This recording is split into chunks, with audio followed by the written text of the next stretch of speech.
Hello everyone, and welcome back to Elevate Minds English. I'm John. And I'm Sophie. Today we're diving into Habit 1 from Stephen Covey's The 7 Habits of Highly Effective People. Be proactive. This habit is the foundation of personal growth and success. Exactly, Sophie. Being proactive means taking responsibility for your actions and choices instead of blaming circumstances or other people. It's about understanding that your response to any situation is within your control. Covey introduces two important concepts here, the circle of concern and the circle of influence. John, can you explain what these mean? Of course.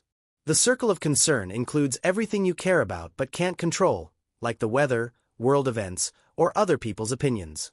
The circle of influence includes things you can control, like your own attitude, decisions, and actions. Proactive people focus on their circle of influence. Exactly. Instead of worrying about what they can't change, proactive people take action on what they can improve. That shift in focus makes a huge difference in how they feel and perform. Let's make it practical. Can you think of a time when you applied this habit in your own life, Sophie? Sure. I used to stress about deadlines at work because of factors outside my control, like delayed emails. That's a great example.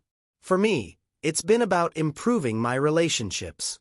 Instead of waiting for others to make the first move, I proactively reach out, apologize when necessary, or take the initiative to resolve conflicts. It's a game changer. It really is. Covey also talks about how proactive people use empowering language.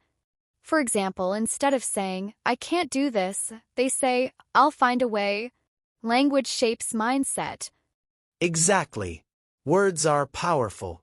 Speaking of that, let's give our listeners a challenge to practice proactive language this week. Great idea. And remember, learning English is a proactive step you've taken to improve yourself.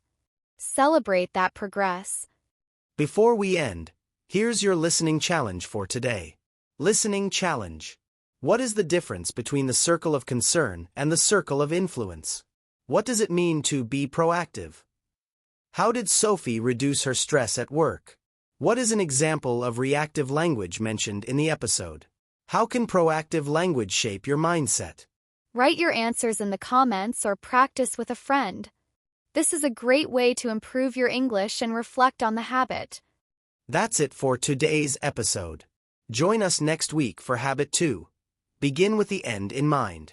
Don't forget to subscribe and let us know how you're applying these habits. Thanks for listening to Elevate Minds English.